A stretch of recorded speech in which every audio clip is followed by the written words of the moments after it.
uJesu ungenisa kwaZakewu. Wangena eJericho wadabula khona. Beka kwakukhona indoda igama layo linguZakewu. Ingumthelisi omkhulu icebile. Yayifuna ukumbona uJesu ukuthi ungubani. Yahluleka ngenxa yesixuku ngokuba yayimfushane. Yagijimela phambili yakhola emthombeni uba imbone ngokuba ebeza kudlula ngakhona. Esefikile uJesu kuleyo ndawo wabheka phezulu wathi kuye, Zakewu, shesha wehle ngoba namhlanje kumele ukuhlala endlini yakho. Washesha wehla wamamukela ngokuthokoza.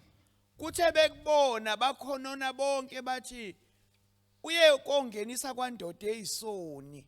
Kodwa uZakewu wasukuma wathi enkosini, bheka Nkosi, ngipha abampofu ingxenye yempahla yami. Kuthi uma ngimphucile omunye into ngamacebo ngiyibuyise isiphindwe kane. uJesu wathi kuye, namuhla insindisi ifikile kulendlu, lokhu naye eyindodana kaAbrahama, ngokuba indodana yomuntu ize ukufuna nokusindisa okulahlekileyo. Amen. Baba wethu ongcwele, isenkosi yethu Jesu Kristu, siyabonga Baba izwi lakho esikholwa yilo uNkulunkulu wethu ongcwele, esingumphumela walo uNkulunkulu onamandla. Ngalo wamemeza kungekho lutho, lithi izwi lakho umhlaba wawutwa, Nkosi yami kungekho lutho, umoya wakho wawuhamba hamba phezukwawo, wena wamemeza wathi akube khona, kwaba khona. Usukudalile konke wathi kuhle. Baba wethu ongcwele, siyabonga ukuthi khona izinto ofuna ukuyidala nasemini. Gcoba inceku yakho imboze Baba, uthandeka ukuphuma umphumela omuhle, ngoba izwi lakho ligaranti ukuthi alikubuyele emuva lingewenzanga umsebenzi. Uthi linjengemvula nxa ihlele emhlabathini, kuthi ngokuhamba kwesikhathi kuphuma izithelo zalemvula. Yenza Nkosi sithinte Moya Ngcwele. We release your power, we release your anointing upon your servant, Lord. Yenza ongaphezulu kwalokho esicabangayo, wenzela ubuhle begama lakho ngoKristu Jesu Nkosi yethu. Amen. We depend upon the victory, the power. Yes. And the work of Calvary. Here we stand. We proclaim victory.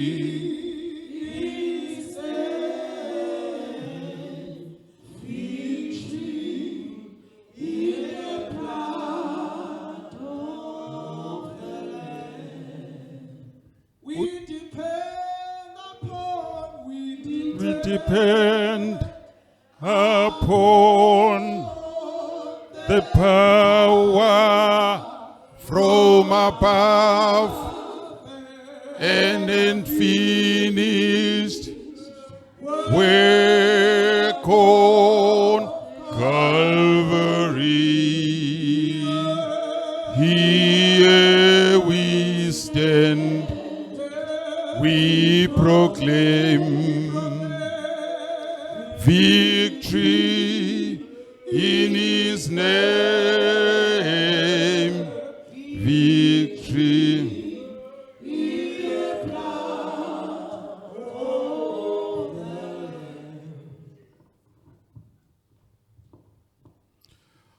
Ngokuba indodana yomuntu ize ukufuna nokusindisa okulahlekileyo. Ile ndaba engifuna sikhulume ngayo namhlanje. Ngiyayibona zonke ezinye indaba. Kodwa ake sibheke inhloso kaJesu eza emhlabeni. uJesu ubengayenzi into engahlosile ukufeza lomgomo abekelwe wona. Each time kukhona even a miracle I performayo, kodwa ekugcineni inhloso kwakuwukuthi asinde umuntu. Elithi iBhayibheli uJesu uNkulunkulu ufuna bonke abantu basindiswe bafinyelele ekulazini iqiniso. Kule ndaba ke bangcwele uke washo baba uNzimase ukuthi uJesu waqala ukusebenza ena 12 years. Uma abazali bakhe bezomcinga khona umunye umzalwane wayishumayela la ukhuluma ngaleyo ndaba ukuthi babekhathazekile bona kanti uJesu usekwimission yakhe ngoba uma sisindiswa for a certain purpose, asindiswa nje sizohlala, kukhona inhloso esisindiselwe yona. Uthi ke uJesu indodana yomuntu ke ize ukufuna nokusindisa okulahlekileyo. Uma bezombuza bemthola abazali bakhe ehlezi nabafundisi etempelini, uthi uJesu beningifunelani vele? Anazini ukuthi mina sengikokuka baba. Badideka.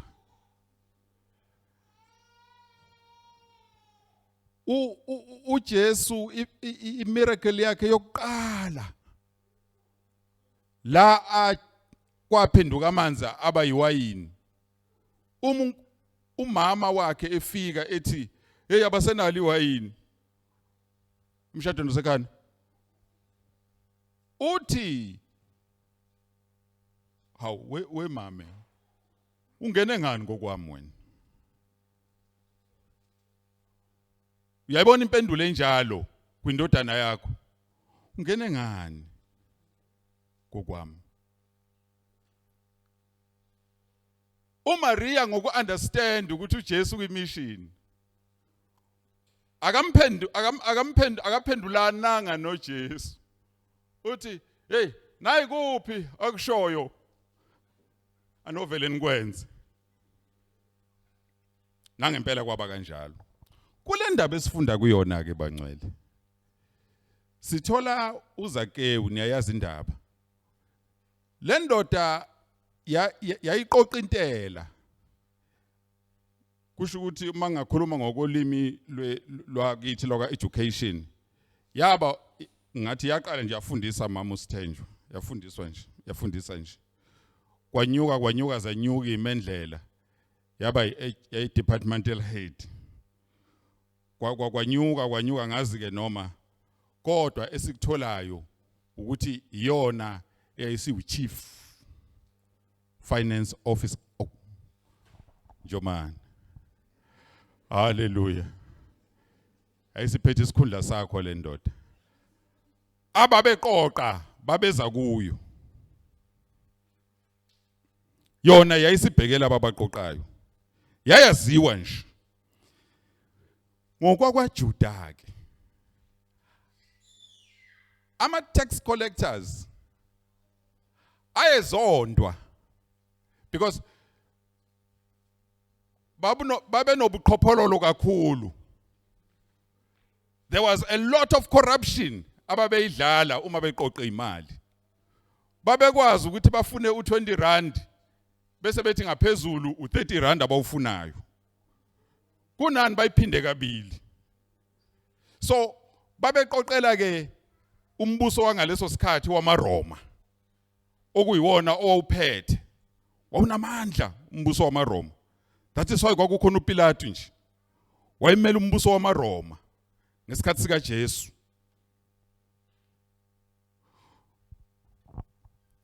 Kwakukhona ke laba okuthiwa abaJuda. AbaJuda ke babe nento yabo nje abaJuda. Angazi noma ngizothi babe zincelebana yini zamaRoma, kodwa babe nakho lokuthanda ukusebenzela umbuso wamaRoma.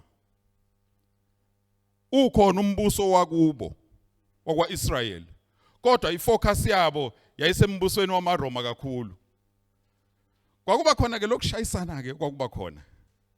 njoba nazi izizwe zakwa-Israyeli zazingu-12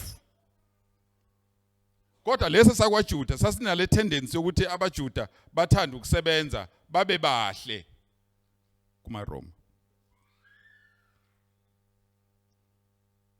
Nale ndoda ke ifika kuleso simo.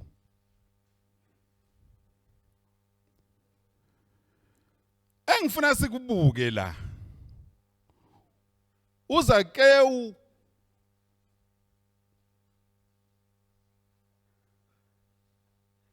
ufuna ukubona uJesu. Isizathu sokuthi yini afuna ukubona uJesu asisitholi la.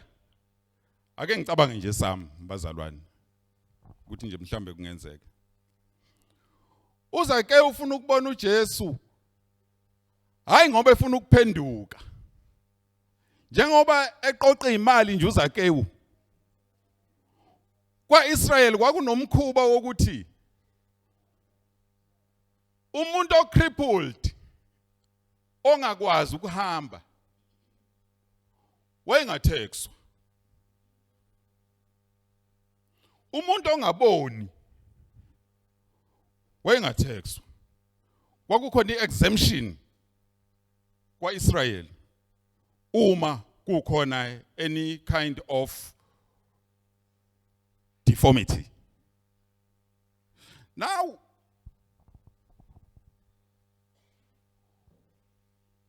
uma sekufika uJesu mawuzofunda ngasendle kukhona umuntu owayengaboni wakhala wathi Jesu Jesu ndodana kaDavid sihawukele. uJesu wabavula amehlo. Uma sevuleka amehlo sekufanele ahamba yothela intela ngoba kade evalekile amehlo kodwa manje asevulekile. Uthuswa ukubona kwenyuka irevenue. Uthi mayibuza kwenze njani kwase kunyuka imali nje zentela. Nakho sekuthela abantu engazi ukuthi ba right way off. Kukanjani manje? Bese nabo sebethela. Bathi hayi kukhona indoda okuthiwa uJesu yenza imanga abangaboni bayabona neyishosha siyasukuma yamudla lento uZakewu. Ngiyakhuluma nje lokhu that's my interpretation. Ngiyakwakuke eBhayibhelini. Kodwa kuyangifikela nje ukuthi hawu le ndoda abesethu uZakewu hayi ake ngiyibone le ndoda ukuthi njani. Akayi ngoba inhliziyo yakhe ifuna ukuphenduka. Indaba ke isiyenzeka uma eseyombona. Uma ethi gaga yo khona umnye umzalwane la ovele wadumisa ngale ndaba wathi uJehoshafati wanede wabona isixuku abantu besaba beza kuye bathi hey nasi isixuku. Uma ethi gaga nasi isixuku kanti kwayena nje ngokwe nature yakhe mfushane.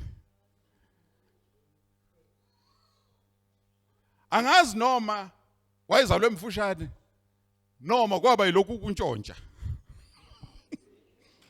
okwamenza waze washoda.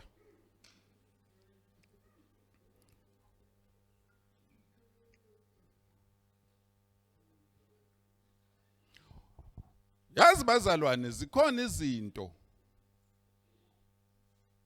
ezenzakalayo la ngaphandle okungenzeka ukuthi nawe ula nje hayi uzofuna ukubona ukuthi akwenzekani kuleli sonto. Ngoba uma singabazalwane kufanele kube khona ushintsho endaweni esikuyo. Uma ngisemsebenzini akwazeke ukuthi siyizikhonzi sevangeli abaphathi bemfihlakalo abantu bona abasa kufanele saziwe basuke bezela bezothi ake sizawubona abezile kuJesu bazobona nje impilo oyiphilayo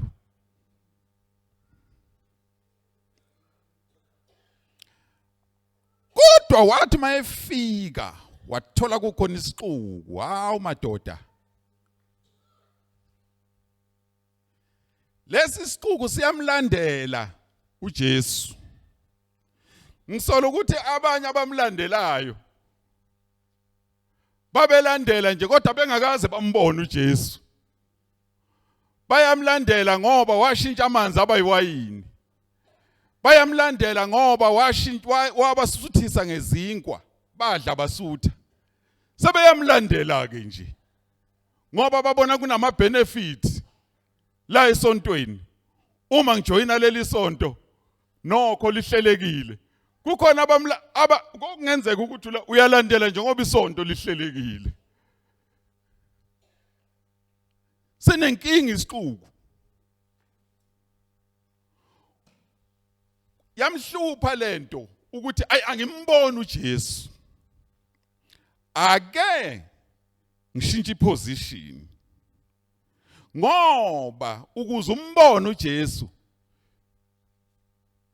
kufanele usuke kwiposition ekuyo uthathe enye iposition ngoba uma uzohlala sizokuxaka isixuku kanti vele umfushane ngiyasola ukuthi wayethi noma ufuna ukumbona kuthiwa hey suka lapha wena okokuqala nje wangirobha wena suka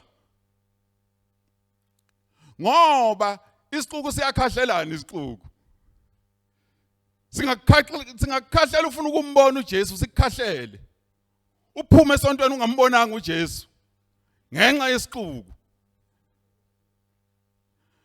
kunani ukhahlelwe yimi nje ngiyi-elder ngishumayela phume ngesango ngingedwa nje ngibe yisixuku ungamboni uJesu kanti uze la ufuna ukubona uJesu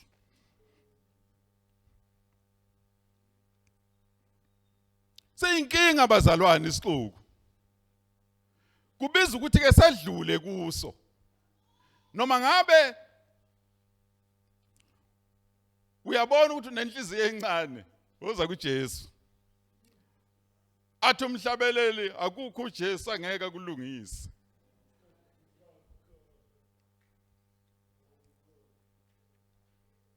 now uma eshintsha iposition wacabanga into nami engangeke ngiyicabanga angizothi hayi suka ngive up ngihambe ngiyoyihlalela ekhaya asikho isidingo kunabantu lapha abavimbile abafuni ngifakaze laba bantu abafuni ngihlabelele abafuni ngishumayele abafuni ngithandaze bavimbile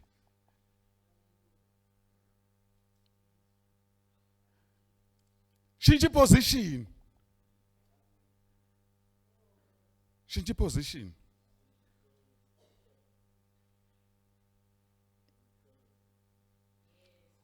uyasuka uZakewu uthi ake ngihambe ngenza okungajwayelekile imvamisa abantu bagibela odongeni bagibele kwilele bagibele kuphi bese bebona kahleke kodwa mina ake ngigibele emthini ngoba sengibe nenkinga nesixuku kanti vele nami nginenkinga yami yaziwa yimina ake ngishintshe iposition ngigibele emthini uyayishintsha iposition wagibela emthini uthe mayigibele emthini wahlala walinda wathi hayi noma kanjani uzodlula la uJesu wazi kahle ukuthi uJesu for sure ngeke ambone njengoba esemthini kuzoba uye obona uJesu ngamanye amazwi lokho okusenhlizweni yami kuzofezeka ukuthi ngimbone ngifuna nje ukumbona bese ngibuyele emuva ufuna nje ukubona uJesu Uma edlula uJesu. Ay ngoba uJesu uyayibona inhliziyo yomuntu olangazelelayo. Noma wena uthi ufuna ukumbona kube kuphela nje, uyadlula akabukisa komuntu. Umuntu ubuka ubaba umpontshane ogqoka kahle. Awu.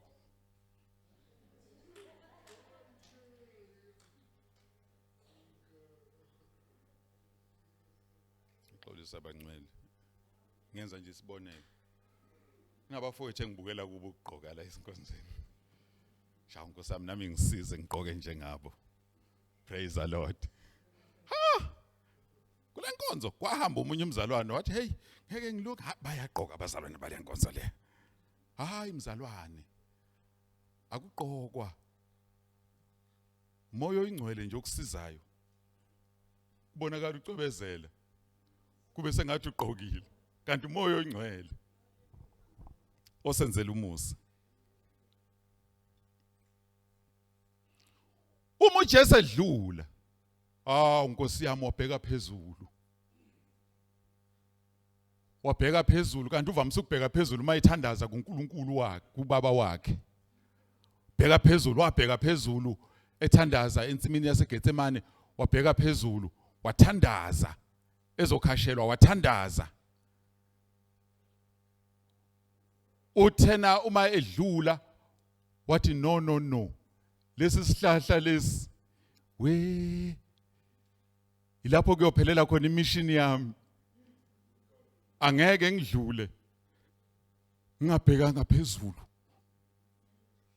Ngoba indodana yomuntu ize ukufuna nokusindisa okulahlekileyo. Kuhleze emthini okulahlekileyo. Ngeke ngisadlula. Kukhona appointment enginayo nalo olahlekile. Jesu wabheka phezulu.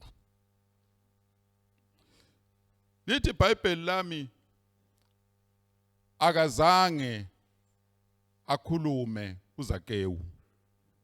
Instead kwakhuluma uJesu. Ngoba uJesu esimkhonzayo uma umlangazelele ngenhliziyo ufuna ukumbona uyakhuluma. Uyakhulumisana nawe.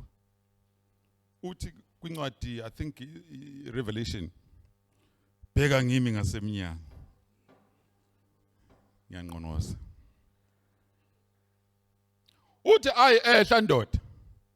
Ngoba namhlanje bengilokhu ngilifunda ngesiZulu nangesingisi. Ngesingisi lithi I want to be a guest in your home. Utshela umuntu osesihlahleni uthi ngifuna ukuba i-guest yakho kwakho. You say makuzofika i-guest uyalungisa. Kodwa uyabona ukuthi there is no time to prepare for a guest. Sekufanele ahambe naye i-guest. Manje ngoba uJesu umuntu wamanje. You lose, you snooze. You snooze, yes.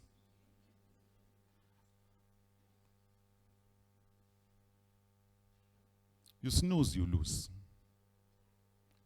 Uma kwamiyeka uJesu uzolahlekelwa. Uma nje ufuna ukumbona, once wakhuluma nawe, respond.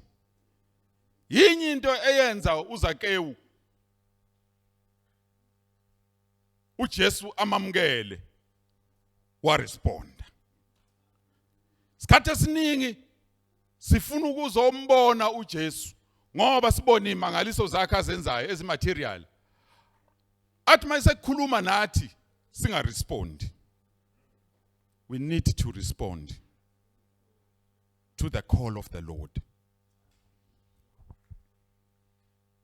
Uthi ke ngimelwe ukuhlala, ngithande lesizulu. Ngimelwe ukuhlala nawe. uma uJesu ake wahlala nawe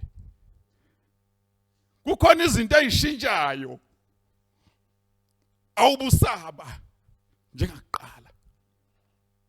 Athi umbhali uma umuntu akuKristu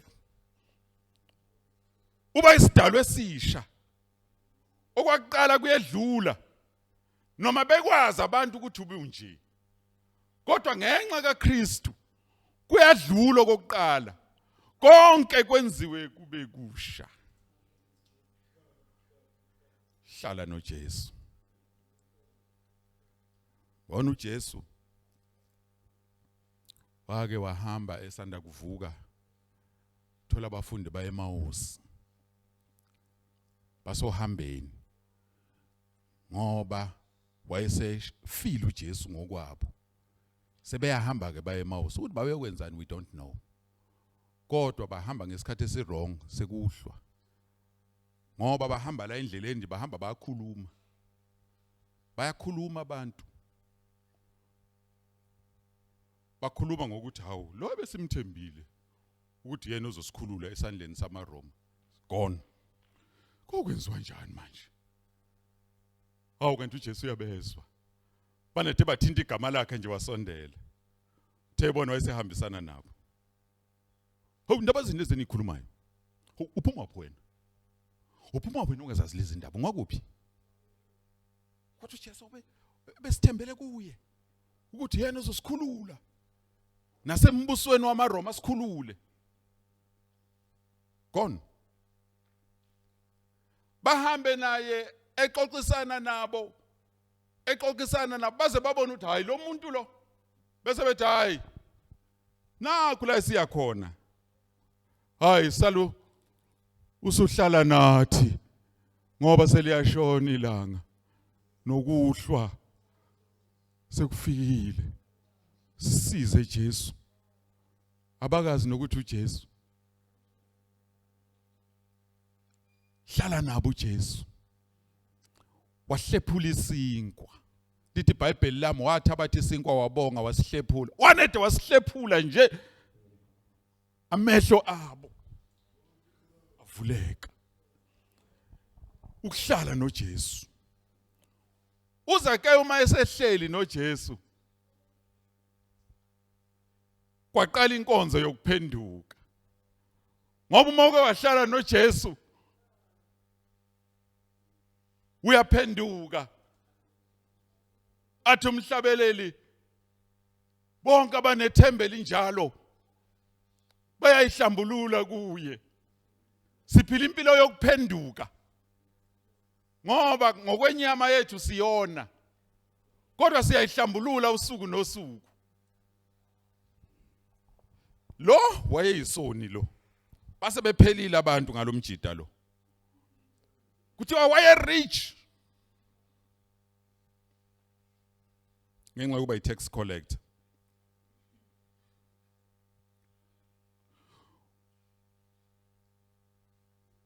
Uzake ngokwakhe wayefuna ukumbona uJesu bangcwele, kodwa wathola more than what he expected. Wathola ibonus. Uma ufika nje kuJesu uthola ibonus. Zikhona izinto ezenezelwa kuwe. Athi umlobi weBhayibheli, funani kuqala umbuso kaNkuluNkulu kanye nokulunga kwakhe. Khona ke zonke lezi ezinye izinto ziyonezelwa kini. Uzake yena ubefuna ukumbona nje uJesu, kodwa wathola ibonus yokuthi uJesu athi hayi ngifuna ukuthi ngiyohlala nawe nje Zakewu. Angeneliswa ukuthi ungibonile. Ake ngihambe ngiyohlala nawe. Uhlala noJesu kwamenza waconfess. Waphenduka. Warepenta. Kulokho abekwenza. Wathi kahle kahle mina vele Jesu nginje. Kodwa sengiyanquma kusukela namhlanje. Kuzothi kulomnotho wami ongaka ngizokwabela abampofu. That is the mission of the church.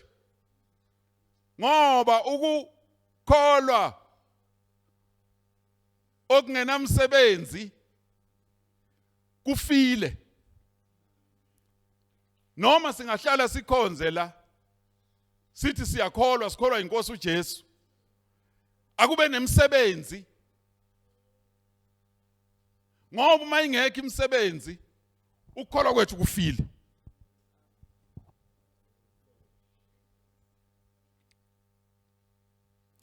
Uthi ke uJesu hayi weza ke kuverse 9.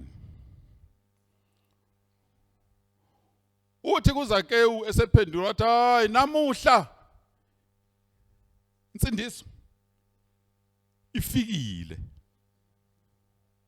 kulendlu. Ngoba wena Zakewu kahle kahle umthetho wakho kufanele ngikunikeze identity yakho ngoba usayazi. Lobuqhophololo obukwenza kukwenze walahlekelwa nayi identity yakho. Kahle wena uyindodana kaAbraham wena. Angikukhumbuze Zakewu ukuthi njengoba untshontsha nje kuntshontsha indodana kaAbraham. So mina Jesu ngize ukufuna nokusindisa okulahlekileyo. Uthi ke uZakewu kuJesu okwami lokho. Kodwa Jesu baningi engisengibonile kodwa sengiyaphenduka. Ngamanye amazwi uZakewu wayese right off ngokwabantu nje. And abantu ibona abakhononda kuqala. The very same school ebesimvimba. Uma esembona uJesu, uJesu esemamkela, hayi ke sekuyila ke bekhononda bona. Bakhononda nje abantu. Bakhononda nje. Bayakhononda uza kuJesu, bayakhononda usumbonile uJesu, bakubalele. Kanti wena uthola inhlanhla wathola uJesu. Uthi ke uJesu hayi Zakewu insindiso noma bangakhononda kodwa insindiso ifikile. Ngoba ngithanda ukuthi bonke abantu basindiswe bafinyelele kulazini iqiniso. Bazalwane engathi singabambelela kwinhloso kaJesu. Waze wahamba emhlabeni noma wabaphilisa abantu.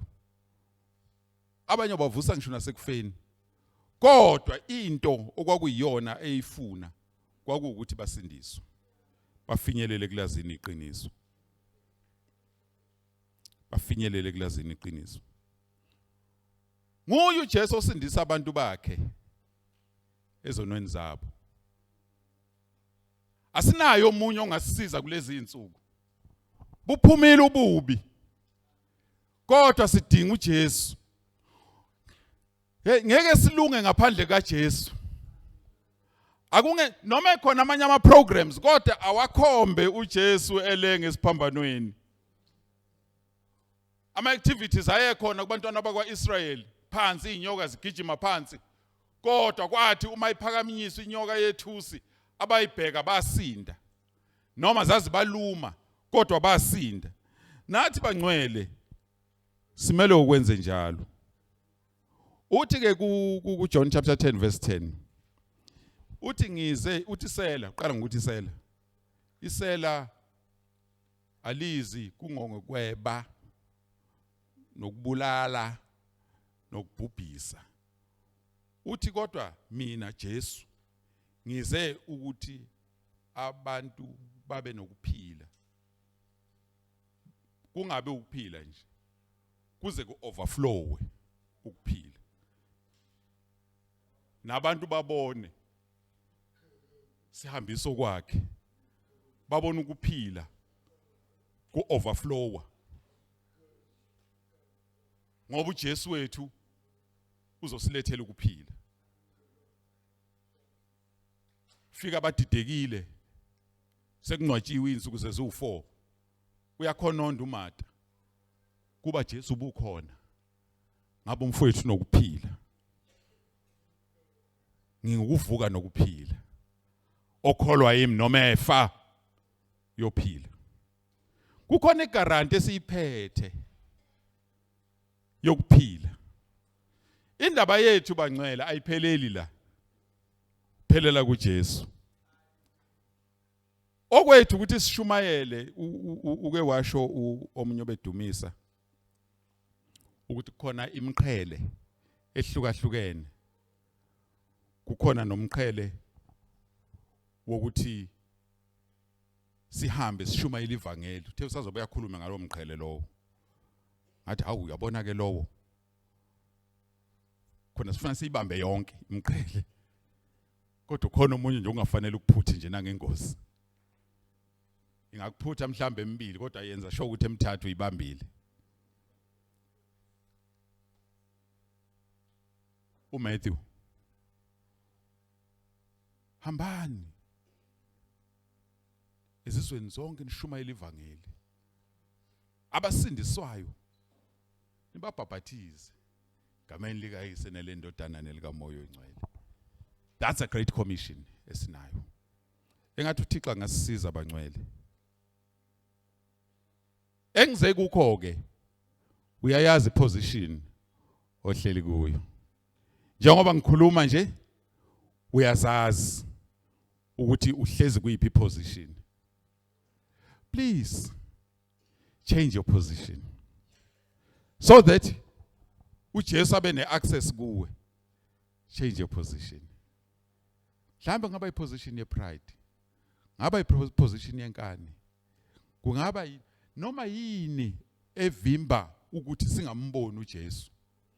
Kungebe izono lezi ezinkulu, kodwa zikhona izinto okufanele ushintshe iposition yakho ukuze uhlangabezane noThixo. Ufuna bonke basindiswe, bafinyelele kulazini iqiniso. Sengigcina, kungaba yiphutha sivale lenkonzo, ungazange uthathe istep sokushintsha iposition. Yabona mangayishintsha iposition, bona yonke into yasenkonzweni nje ibhetha. Uyacomplaina, uyanikelo, uyacomplaina. Uyapractice ngoLwesihlanu, uyacomplaina. Oshumayelayo uyabheda. Ngoba awuyibambanga iposition. Ake sibambe iposition bangcwele. Sibambe iposition. Emini nje uThixo akasisize. Kube yilowo nalowo athi ngifisa ukubamba iposition ukuze ngimbone uJesu. Izinto ezincane ezingasenza singamboni uJesu. Asiyibambe iposition. uPaul noSila bayibamba iposition. Baze bangena etilongweni bayibambile iposition. Uyarespond uNkulunkulu wethu. Angaresponda nakuwe namhlanje. Uma uyibambile iposition. Babe surprised abantu. Abantu abakubophile bakubize ngenkosi. Singenze njani ukuze sisindiswe? Hayi, ushintshe iposition. Shintshe iposition. Nathi bangcwele ekseni. Isikhathi sasemini. Ake sishintshe iposition. Uzobona uNkulunkulu uzokwenzelana. Siyafisa ukuthi sesithandaza nje.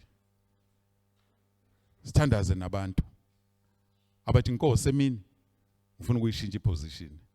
Manje esengiculile, manje esengishumayelile, manje esengihlabelelile, sengithandazile ngafakaza ngadumisa, kodwa ngifuna ukuyishintsha iposition ukuze ngibone uNkulunkulu. Ukuze ngibone uNkulunkulu. Khona umhlabeleli enguthandayo. Angimazi ukubani lo mhlabeleli. Kodwa uthi nale njabulo esenginayo ngingeyaphucwe ngum inxa ngihlezi ngizindla ngayo imiyalo yakhe uhlala kimi